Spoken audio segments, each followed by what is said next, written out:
¿Creéis en Dios Padre Todopoderoso?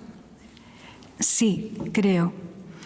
Esta es la pregunta que en nuestra gran noche de resurrección, lanzada a toda la comunidad eclesial, se nos invita a responder uno a uno. ¿Tú crees en Jesucristo, su único Hijo? Sí, creo. ¿Tú crees en el Espíritu Santo, en la Santa Iglesia Católica, en la comunión de los santos? Sí, creo.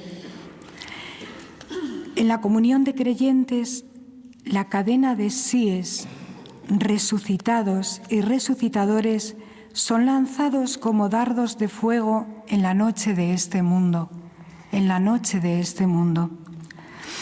Escribía Bernanos: la santidad es una aventura, incluso la única existente, porque es una aventura humano-divina. Quien lo entienda ha penetrado en el corazón de la fe católica. Los santos no son de antes. Los santos han sido testigos de la resurrección. Han sido en cada época una llamada de atención, una alerta, un mensaje que viene de lo alto. No pasan desapercibidos, lo queramos o no, porque es imposible que el fuego no queme o que la luz no alumbre.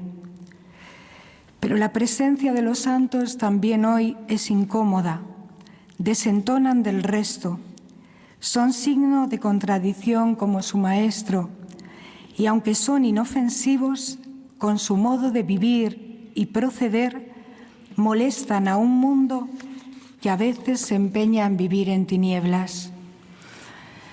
Cuando un hombre o una mujer, también hoy, se sumergen en el amor sin límites, en el amor trinitario de Dios, pueden resultar peligrosos por su luz clara, por su amor radical, por una vida bella, grande y libre, que trae de cabeza a los mediocres servidores de Dios.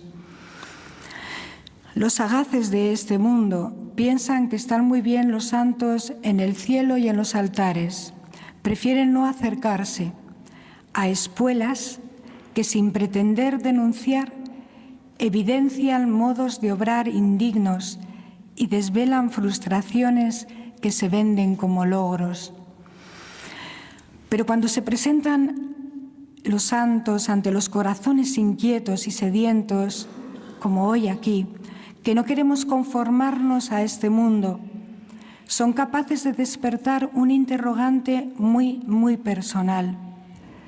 ¿Acaso tal belleza y plenitud de vida no será también para mí? ¿Qué hemos de hacer, hermanos?, decían las primeras comunidades viendo a los discípulos. Y se aferran a las vidas de esos testigos porque quieren vivir libre y apasionadamente, sin querer quedar aprisionados en su insatisfacción. San Juan Pablo II decía en una ocasión a los jóvenes: aunque la santidad nace de Dios mismo, podemos también decir que los santos engendran a los santos.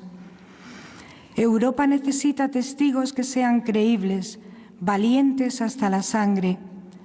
Nuestro mundo está ávido no solo de personas santas, sino de comunidades santas, comunidades santas. Los santos son testimonios vivos de la presencia del resucitado y de su santidad goza la Iglesia. Los que aman hasta el extremo, los santos, han sido y serán siempre personas incómodas, pero vivimos gracias a su entrega y valentía. Por los frutos los conocemos. El Espíritu de Cristo resucitado, que vive, late y obra en ellos, con su incomparable ternura y caridad, está presente. Ellos son como el sol, como el agua y el pan, que sin hacer ruido prenden fuego al mundo y ofrecen la vida por ti, por mí, en rescate por todos. Desde mi entrada al monasterio me fascinó una florecilla de San Francisco de Asís y el hermano León, su compañero de fatigas. Quizá por sentirme tan identificada con la figura del temeroso hermano León, la ovejuela de Dios, como Francisco le gustaba llamarlo. Él supo aferrarse al manto de San Francisco, cerrar los ojos y confiar para llegar hasta el fin en el designio de Dios. Nos adentramos juntos en la sed de los santos, en nuestra sed más honda, con esta bellísima y genial escena que comparto con vosotros.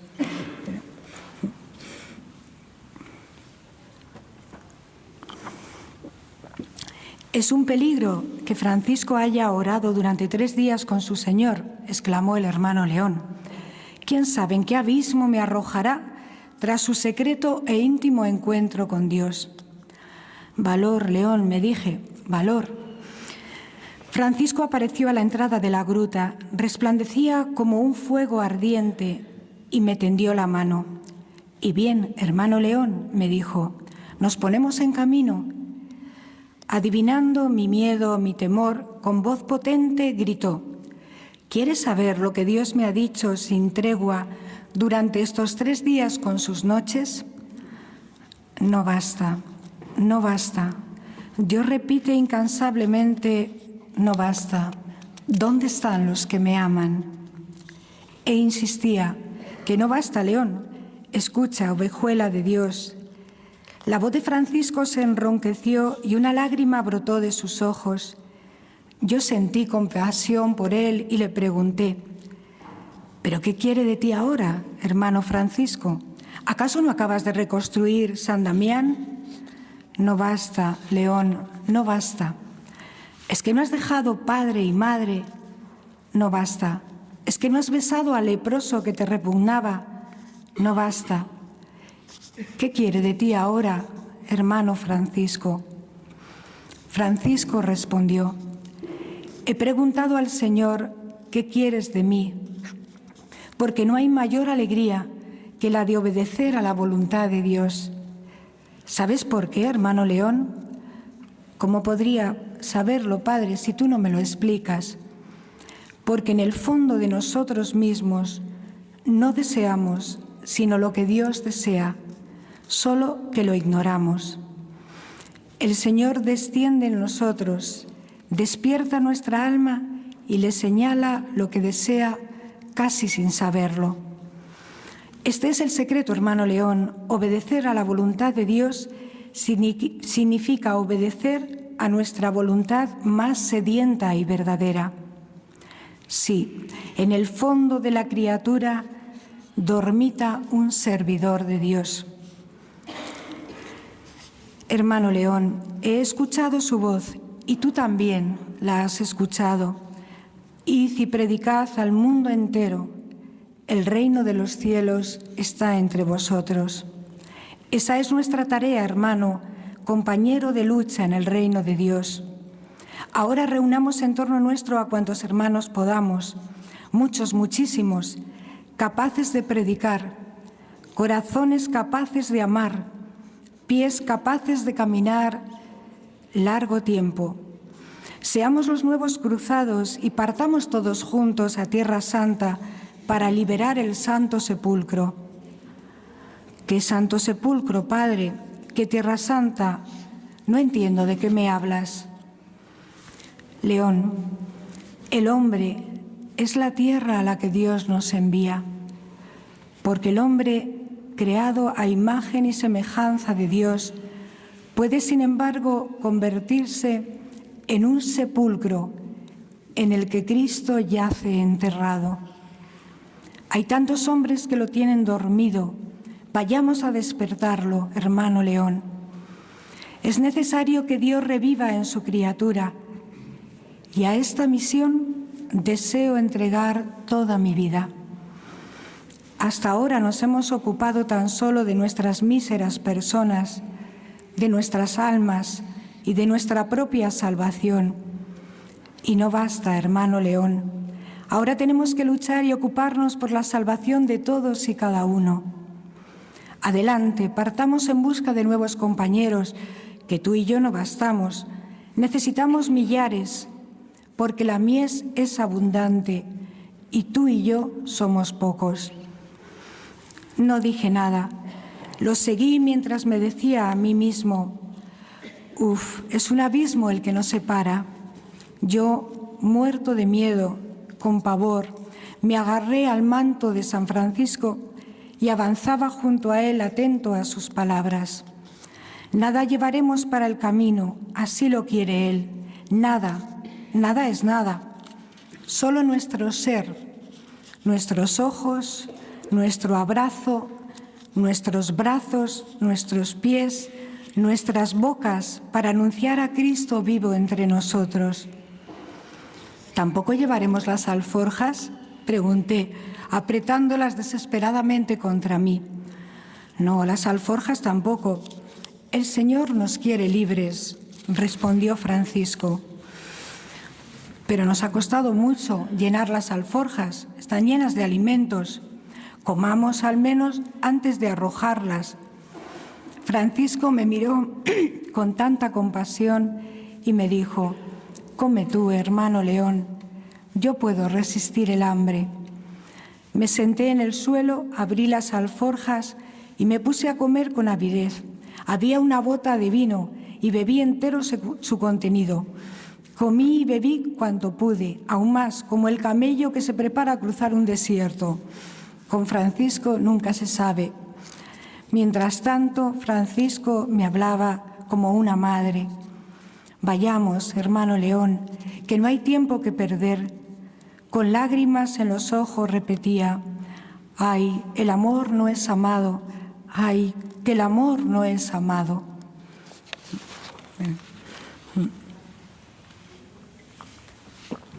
Escribía Santa Teresa Benedicta de la Cruz: si estás esponsalmente unido a Cristo, en ti está su sed, su sangre redentora. Quien está herido por la sed de Jesucristo conoce la sed de evangelizar, no como una obligación, sino como una necesidad imperiosa que brota de la relación esponsal con Cristo. Sí, aquellos que han sido encontrados por Cristo son incapaces de callar sobre Él. Nosotros no podemos dejar de decir lo que hemos visto y oído, decía San Pedro mismo a los ancianos y a los escribas de Jerusalén. El amor profundo por el Señor suscita un deseo apremiante de vivir y morir para que todos conozcan el don de Dios, para que ninguno se pierda. San Pablo exclamaba: ay de mí, si no anuncio a Cristo resucitado, si no evangelizo. Dios ha querido que la manifestación de Cristo resucitado pase a través de nosotros, a través del testimonio de los discípulos, y no para oscurecerla, sino para que el acontecimiento de que el amor es más fuerte que la muerte sea comunicado hasta los confines de la tierra. Se describen los hechos de los apóstoles.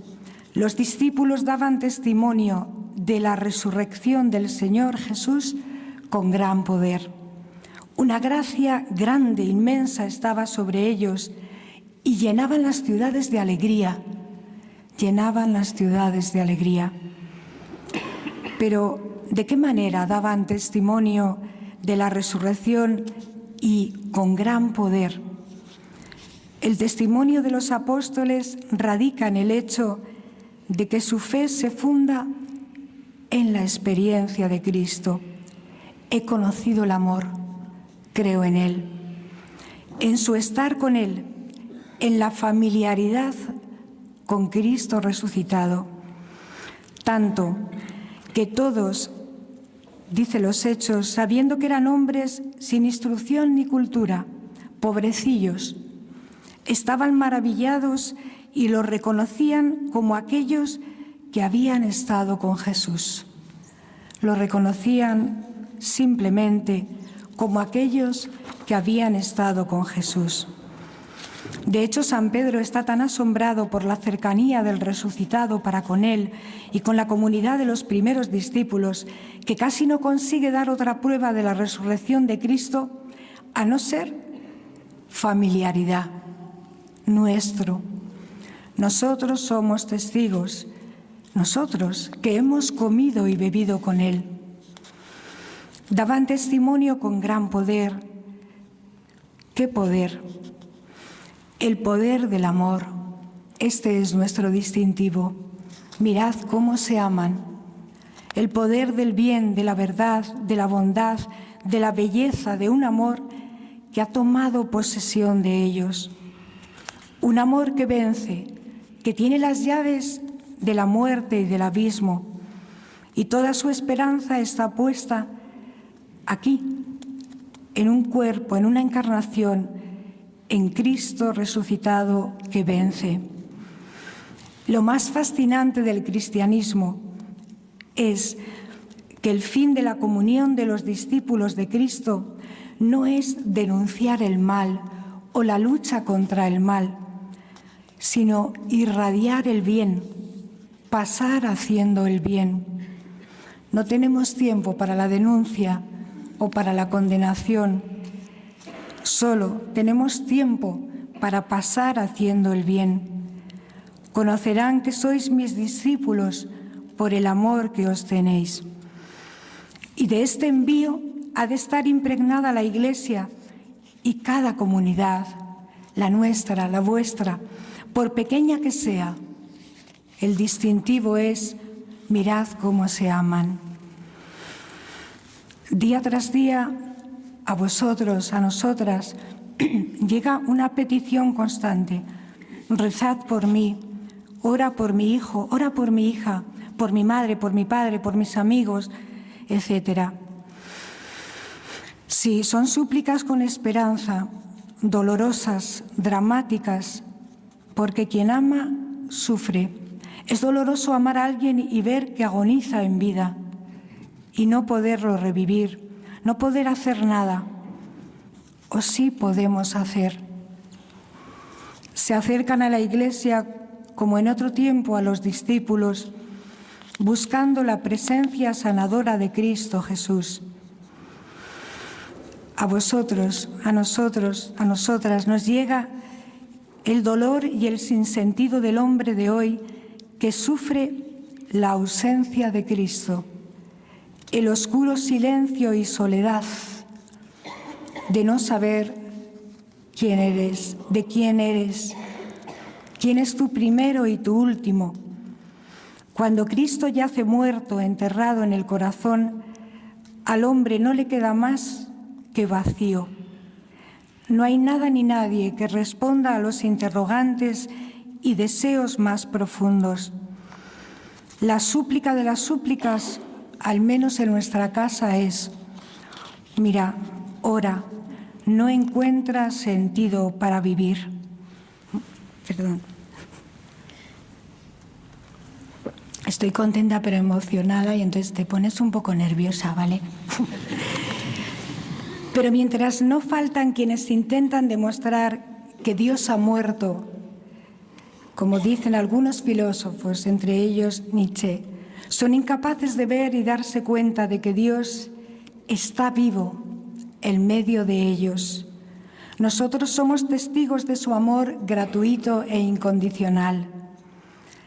Tanto amó Dios al mundo que ha querido sumergirse incluso en la muerte, en el infierno al que nosotros queremos a veces llegar, en el silencio y en el mismo oscurecimiento de Dios. Sí, sabemos bien que ha descendido a los infiernos y está presente allí donde un hombre que ha abandonado a Dios sufre la soledad radical. Como me impresionaba esta Pascua, ¿no? Esta Semana Santa, contemplar cuando Cristo inmóvil, clavado, ¿no? Lo clavamos, pies, manos, ¿no? Solo le quedaban los labios y aquello que pronunció fue: perdónales, no saben lo que hacen. Así nos ve Él, no sabemos lo que hacemos, ¿no?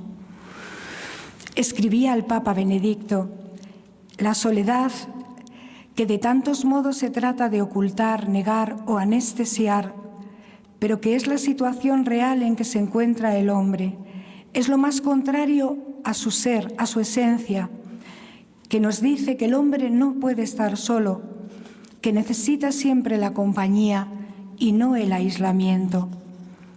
La soledad, la incurable herida de los nuestros. La soledad es ese ámbito de angustia propio del destino de un ser que está llamado a vivir en comunión estrecha y que sin Cristo parece que resulta imposible. Vemos más lo que nos desune o separa. Nos presentan a tantos hijos en cuya mirada está el miedo de sí mismo, un miedo que no puede vencerse tan solo con la razón, sino con el reconocimiento de la presencia de alguien que me ama. Miedo, pavor a quedarnos solos, miedo a la inseguridad de la existencia, donde la palabra amor parece ya resonar como un eco muy lejano. Todo el miedo que hay en cada hombre es, en definitiva, miedo a la soledad. Porque dijo nuestro Dios: no es bueno que el hombre esté solo. Pero nosotros, que damos testimonio del poder de Cristo resucitado, afirmamos que Cristo ha franqueado la puerta de nuestra más profunda soledad, que en su pasión penetró en el abismo de nuestro abandono y que allí donde ya no podemos oír ninguna voz de amor, allí está Él. Tú eres mi Hijo amado, esperando un pequeño atisbo de nuestra libertad que le abra la puerta a este mendigo sediento. Cristo resucitado grita en el ámbito de nuestra muerte, allí cuando alguien está dispuesto a abrirle su puerta, experimenta que el amor es más fuerte que la muerte, la soledad y el vacío. Ante tantas súplicas, reza por, ¿cómo interceder por este mundo? ¿Qué es orar? Por este mundo que se apaga por la falta de Cristo. Detrás de cada petición me parece escuchar el grito de la criatura a Jesús. No tengo a nadie, decía aquel paralítico en Betesda. O este hombre que lleva a su niño único: si algo puedes, ten compasión de nosotros, ayúdanos. Querría contemplar con vosotros dos escenas evangélicas que pueden ayudarnos a ahondar en qué es la oración de intercesión, comprometerme a rezar por ti.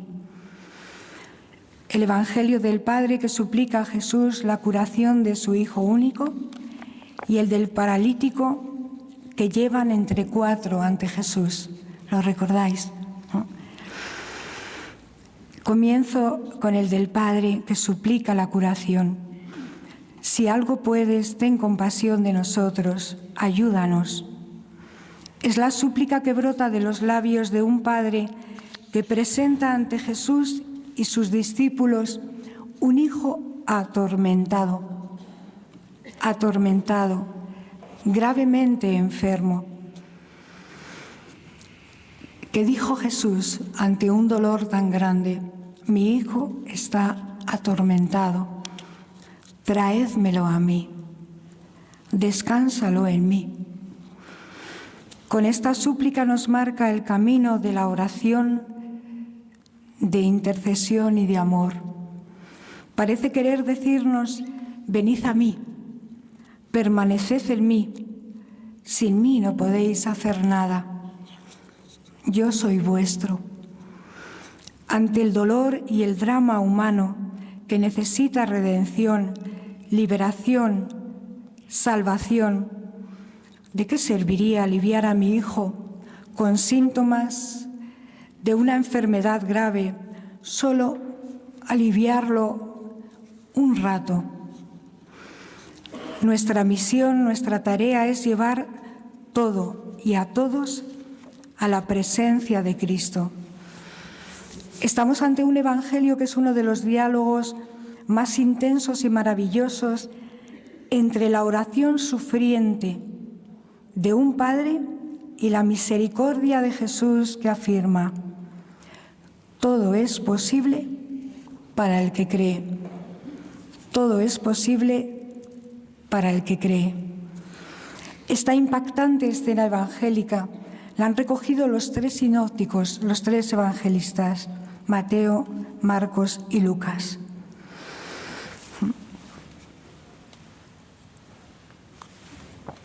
Me apasiona este evangelio porque entiendo mi vida y mi vocación, ¿no? Y también la vuestra, a lo que estamos llamados. Sucedió al día siguiente de la transfiguración, cuando Jesús baja del monte Tabor con Pedro, Santiago y Juan para reunirse con los otros 9 discípulos que han quedado al pie del monte. Al acercarse, les sale al encuentro una multitud toda agitada que discutía acaloradamente con los discípulos. Todos están ocupados en torno a un muchacho endemoniado. ¿Qué es endemoniado? Jesús se abre paso entre ellos, toma la palabra y pregunta: ¿de qué discutís? Y nadie responde, tampoco los discípulos. De pronto, en el centro de la escena, un hombre de entre la multitud se arrodilla ante él y empieza a gritar: Maestro, te suplico que mires una mirada tuya a mi hijo, porque es el único que tengo.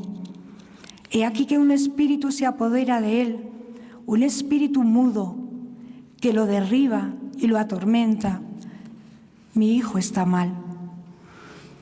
Este hombre que ha cargado con su hijo venía buscando al Señor, de quien ha escuchado que hace milagros, y al ver que no estaba allí, se dirigió a sus discípulos, quizá porque había oído que el Señor concede autoridad a los suyos sobre los demonios y sobre toda suerte de enfermedades. Esta fue la promesa. Sin más, le dice a Jesús: yo se lo he presentado a los tuyos, a tus discípulos. Les he pedido que lo expulsaran, pero no han podido hacer nada. No sabe por qué sus discípulos no han podido expulsar el demonio que atormenta a su hijo. Pero no se detiene a saberlo. Le urge la sanación de su niño y necesita describir el estado en que se encuentra su hijo. En conjunto, se parece a una confesión, y esta, creo, que no hay día que no se nos presente también a la Iglesia así. Tiene un espíritu que no lo deja hablar. Cuando lo agarra, lo tira al suelo, echa espumarajos, rechina los dientes, se queda rígido, lo hace retorcerse y difícilmente se aparta de él. Lo deja quebrantado. Mi hijo está rígido y quebrantado. No le deja vivir. El demonio mudo y sordo mantiene esclavizado al muchacho. Trata de bloquear su camino. En definitiva, de cerrar el horizonte de su vida. ¿Cuántos padres nos dicen: mi hijo no habla, se aísla, no podemos entrar en él, es imposible, no hay relación con nosotros? Jesús respondió con profunda decepción: oh generación incrédula y perversa, ¿hasta cuándo estaré con vosotros? ¿Hasta cuándo tendré que soportaros? Parecen palabras duras de Jesús. Son muy dolientes. Generación incrédula y perversa. La falta de fe provoca perversión. ¿Qué significa perverso en el Evangelio? Ir en muchas direcciones buscando soluciones salvo en la correcta. Traédmelo a mí. Cuando parece que nada podemos hacer es cuando nos decidimos a dejarlo, aquellos que amamos, en Él.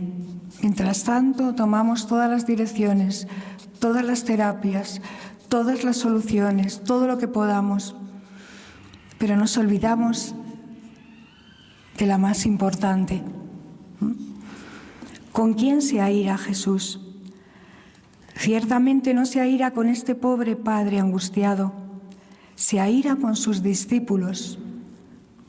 ¿Acaso también los discípulos de Jesús están atrapados en la distancia que hay que recorrer entre la incredulidad y la fe? Creo, pero, sí, pero. La Madre Teresa decía, con Dios no hay peros que valgan. Sí, creo o no creo. Es posible que de los 9 discípulos, al ver la necesidad de este padre angustiado, ni uno solo haya tenido la idea de decir, nos supera, aquí necesitamos a Jesús, vayamos a buscar al Maestro. Jesús no teme expresar su dolor por los discípulos en presencia de la multitud. La falta de fe no es solo una fatiga para quien la padece, es una fatiga para el mismo Cristo. ¿Hasta cuándo tendré que soportaros? ¿Hasta cuándo tendré que soportaros?, dice el esposo. Y Jesús dijo, traedme al niño. Cuando el espíritu maligno vio a Jesús, ¿qué pasó? Agitó al niño tan violentamente que cayó al suelo y se revolcaba. Hay una lucha que nosotros no podemos sostener. Solo Él, el espíritu del maligno, que es fuerte, solo puede ser vencido por el más fuerte. Ante la presencia del Señor, el demonio se inquieta, se retuerce, pierde el equilibrio y quiere aún manifestarse más espectacularmente como malo. Es como si el Señor nos dejara ver los signos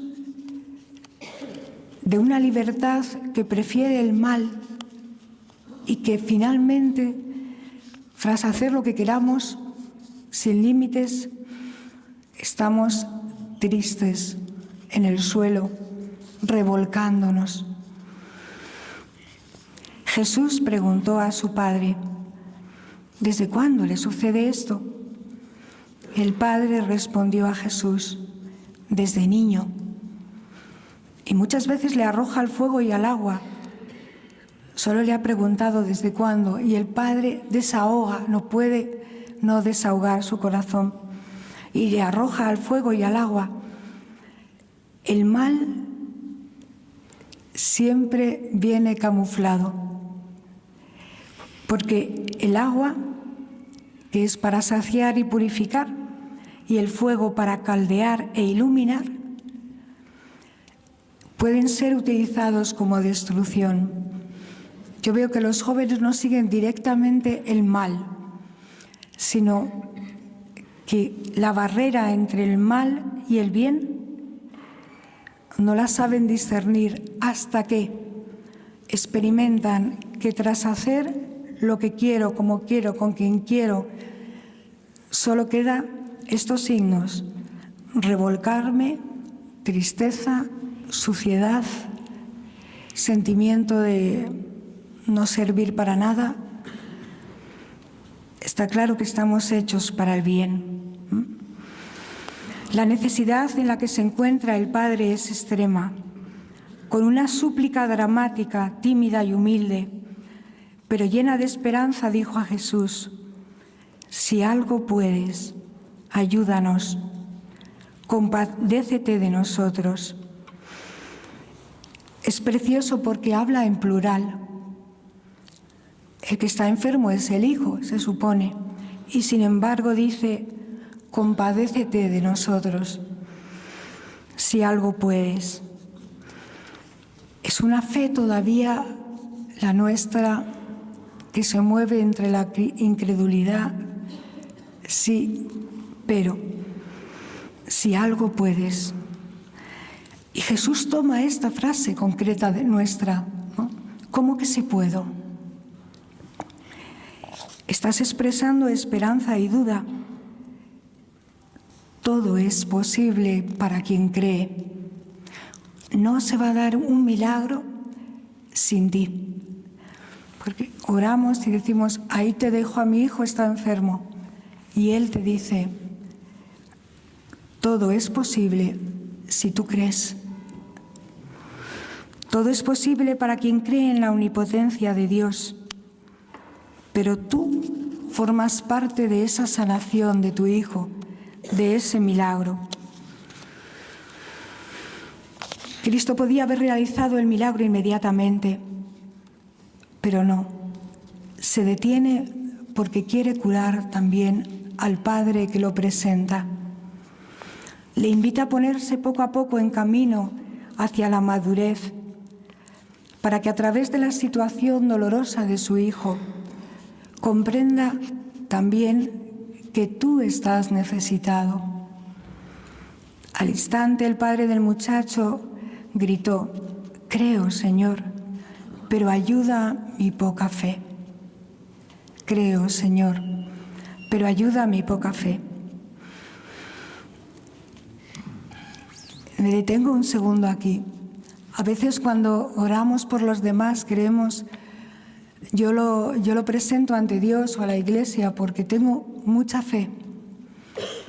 Y lo que me encuentro es que ese milagro no se va a dar sin mi vida entera, mi existencia entera, que se ofrece por ese hijo o por esa vida.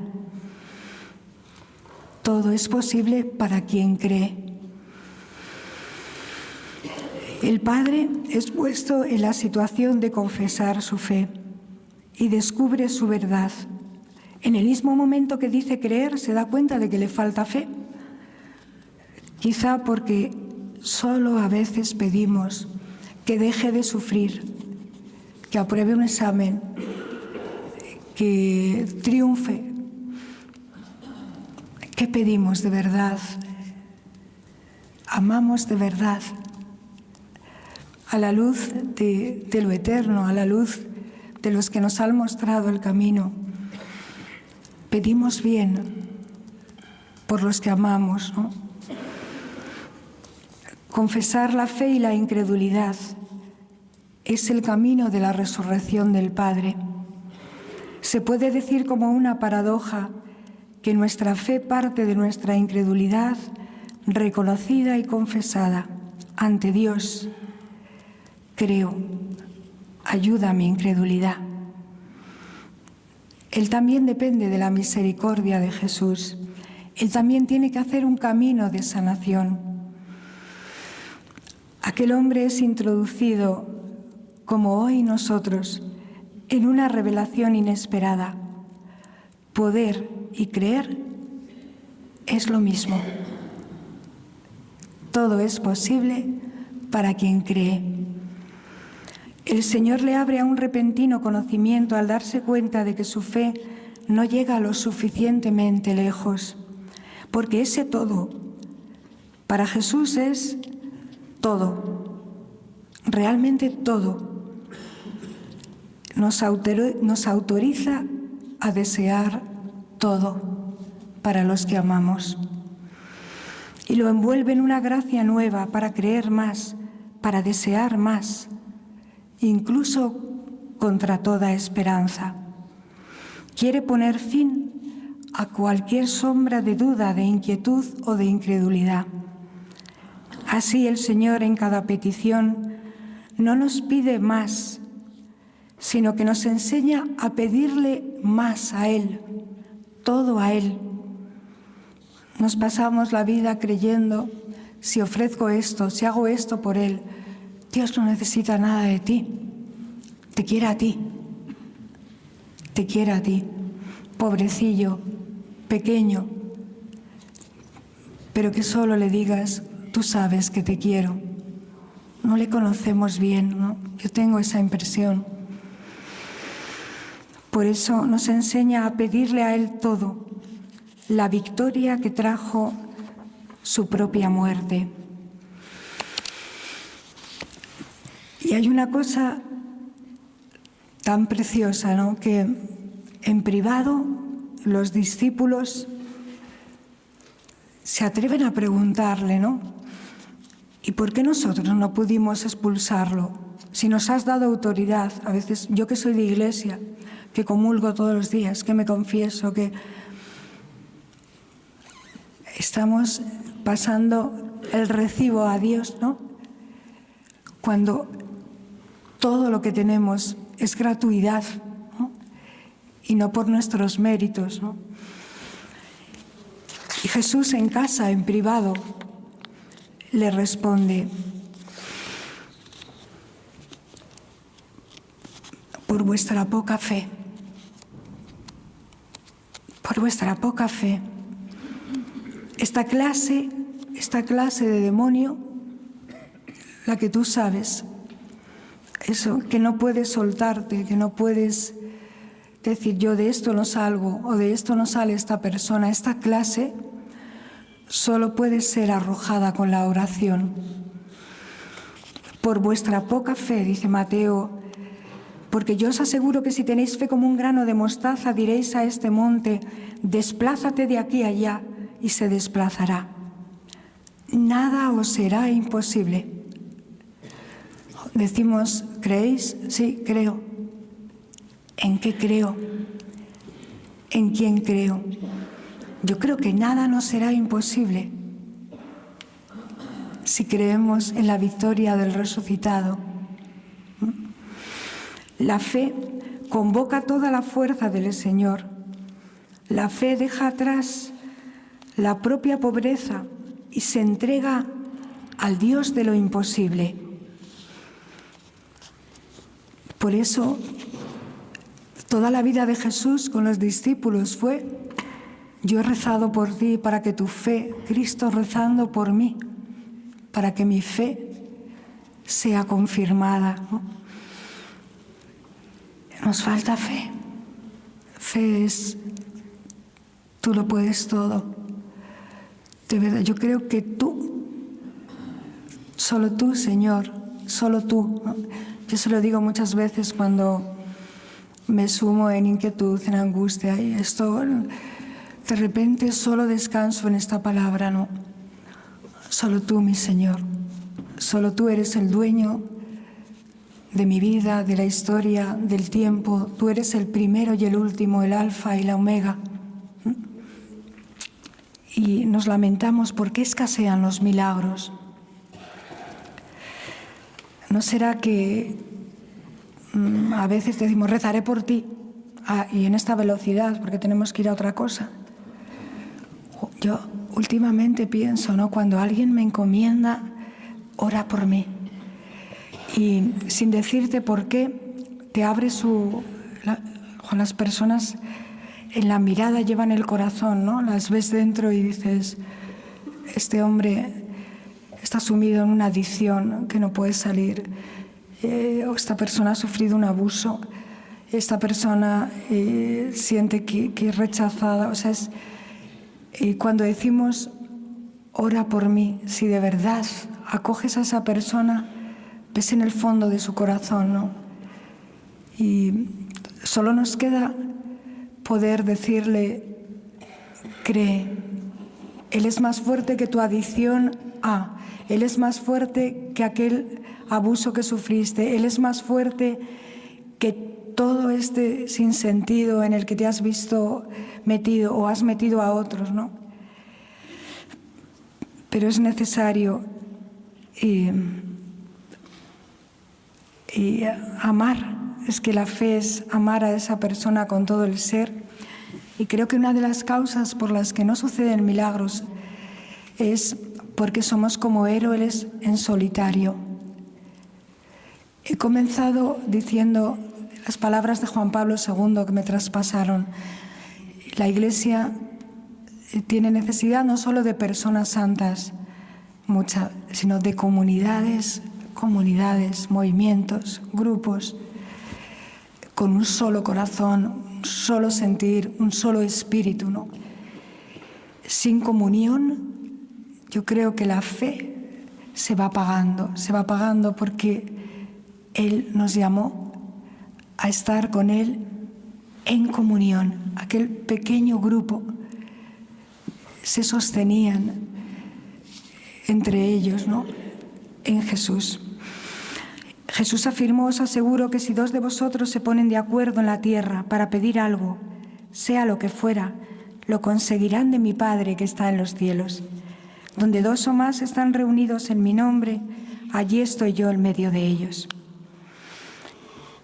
Lo que más desearía a vosotros, ¿no?, es: mi fe no es aislada, no hago mi piedad, mis oraciones en comunidad, quereros, ayudaros, socorreros, ¿no?, como las primeras comunidades que siempre se unían para rezar, ¿no? Porque yo tantas veces, cuando soy tentada, pues incluso a no orar, o tentada y veo una fila de hermanas no son azules, que van, ¿no?, por ejemplo, al coro, y digo, yo me pongo en la fila de ellas. No sé si hoy sola no me pondría, pero es mi comunidad la que me lleva hasta Él. Ellas van a Él. Y solo tengo una cosa clara: esté como esté, frío, calor, incredulidad o fe, tú eres mi vida, ¿no? Él es el Señor de la vida, y ahí, ¿no?, cómo nos necesitamos, ¿no?, llevar las cargas unos de otros, como decía San Pablo, para no caer en tentación ni desalentarnos jamás.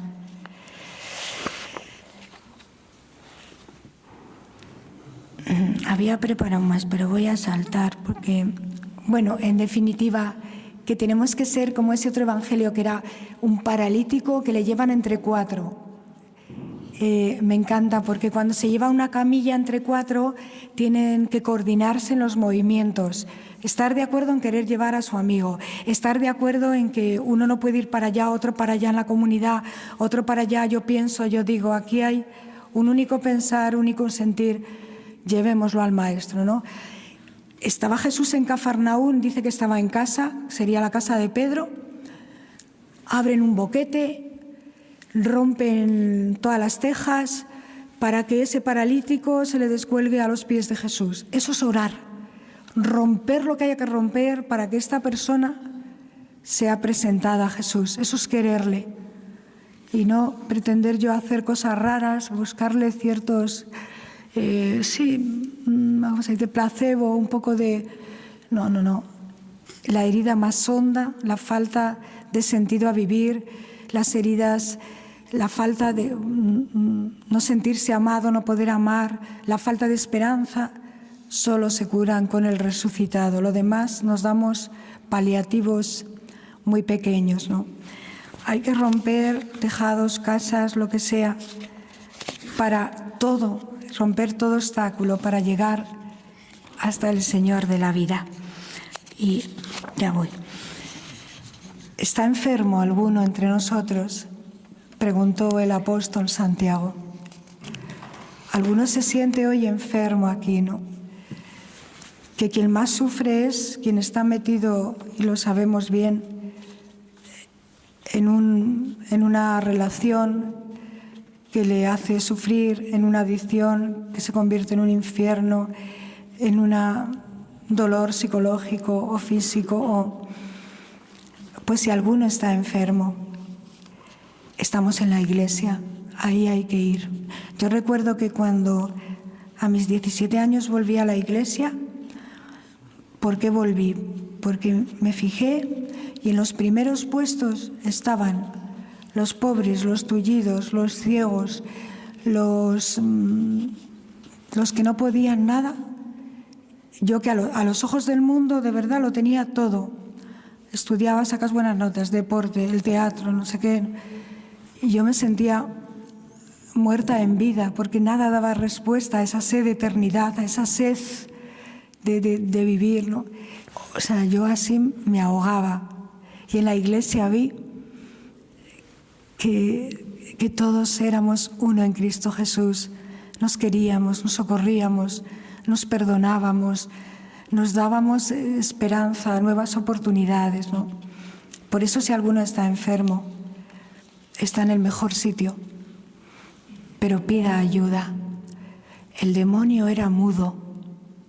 El peor demonio de una vida es el mudo, el que te dice no lo digas, vas a perder la imagen, te van a dejar de estimar tú, que eres ante no sé quién, el empresario número 1, tú, y te estás muriendo. Solo tú sabes la tristeza que hay en tu interior, ¿no? Tengamos el valor de presentarnos como estemos ante el Señor. Mi hijo está así, tirado, revolcado, yo estoy así, ¿no? Y la oración de la Iglesia, dice Santiago, orad unos por otros, mucho puede la oración de los santos, os sanaréis. Nos ponía, no puedo despedirme, que no me despido, pero bueno, sin deciros algo que me ha golpeado este año, ¿no? Amarás a tu hermano, a tu prójimo, a tu hermano, a tu mujer, a tu marido, a tu hijo, a tu hija, a tu novio, como a ti mismo. No te olvides de ti mismo. Lo más importante es cuidar mi vida. O sea, mi libertad es intocable. Ya puede rezar mi padre, mi madre, todos los santos. Si yo no quiero caminar, tú no tienes la culpa. Soy yo que no quiero caminar. Tú te puedes ofrecer y entregar todo, pero la última responsabilidad que nos tortura no está en ti. Solo puedo responder por mí. Por eso, San Pablo a Timoteo, en la peor de las persecuciones y tribulaciones, lo que le aconseja es: vela por ti, cuida tu vida, reaviva el carisma que está en ti, permanece y persevera en lo que tú aprendiste y creíste. Ten presente de quiénes lo aprendiste. Creo que la primera tarea, ¿no? Tarea que es un don, pero es para que esto se haga sólido. Mi cuerpo es templo del Espíritu Santo. Está ungido por el bautismo de mi Jesús, ¿no? De mi Señor. Lo primero es salvar al Salvador en ti. Salva, que nadie te arrebate esta roca, ¿no? Salvar al Salvador en ti, que está como un abrazo inseparable, ¿no? Custodiar dentro de mí la vida. Esto es la tarea más urgente. No son los demás tu tarea más urgente, es tu propia vida. Dijo, amarás a tú como a ti mismo. Si yo no me amo, no sé amar. Y amarme es amarme en Él, comprenderme que mi existencia ha sido pensada, querida, soñada, rescatada a precio de la sangre. Ocurrió un hecho muy simpático al final de la Guerra Mundial. De la Segunda Guerra Mundial. En la cafetería de Viena entró un señor judío y junto al desayuno también pidió al camarero un periódico del partido nazi. Durante aquellos largos años ese periódico se había vuelto famoso porque se usaba para comunicar los informes de la guerra. Contestó el camarero, oiga, ya no existe, señor, ya no lo imprimen. La guerra ha acabado. En verdad todos lo sabían, él también. La guerra había terminado desde hacía bastantes años y ciertos periódicos ya no se imprimían, pues solo servían para la propaganda de la guerra. Sin embargo, al día siguiente ese mismo señor judío vuelve a la misma cafetería, pide al mismo camarero, ¿puede traerme ese periódico nazi? La respuesta fue la misma.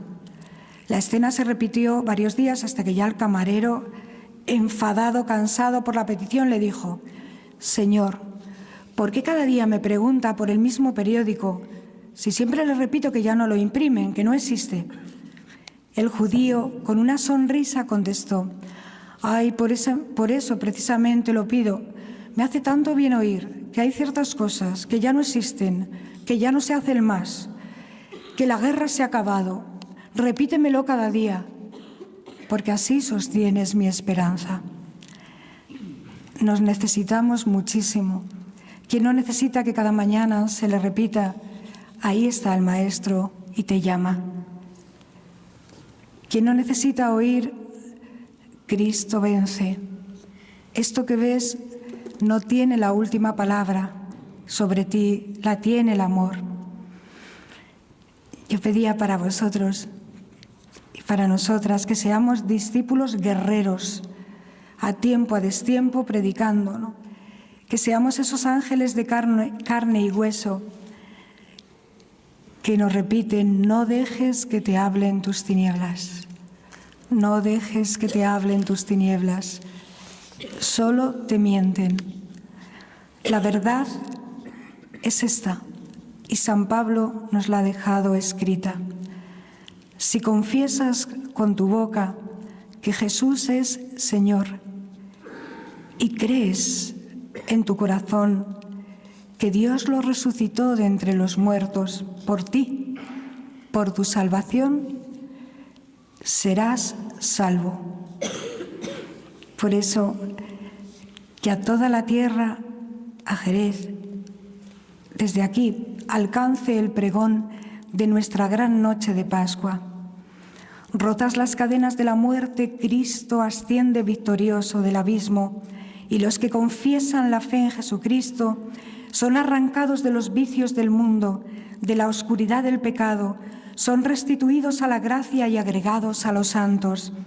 Aquellos que confiesan la fe en Jesucristo, se les ahuyentan los pecados, lavan las culpas, se les devuelve la inocencia, la alegría a los tristes, se expulsa el odio y se recibe concordia.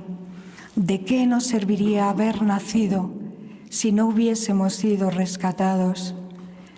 Una homilía muy antigua, si eran las homilías de antes, decía: «Oh hombre, mírate a ti mismo, mírate, reconoce tu dignidad, imagen y semejanza del amor, reconoce tu vocación, somos amor, creados por el amor.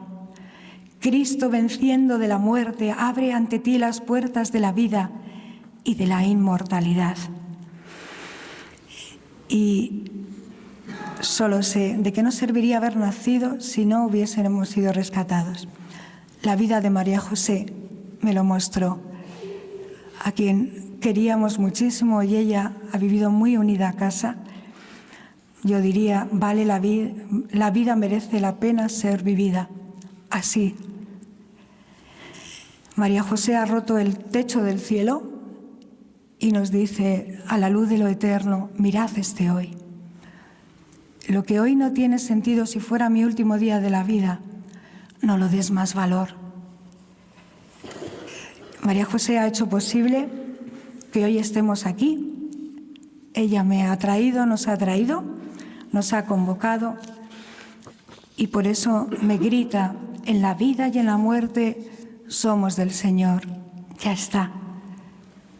Descansemos todos de nuestras inquietudes, de nuestro... Mis hermanas y yo queremos agradeceros vuestra entrega y oración, porque sabemos bien que nuestra fe se sostiene en esta comunidad, en vosotros, en este precioso grupo que os queremos, y que se haga su voluntad en el cielo y en la tierra. Amén.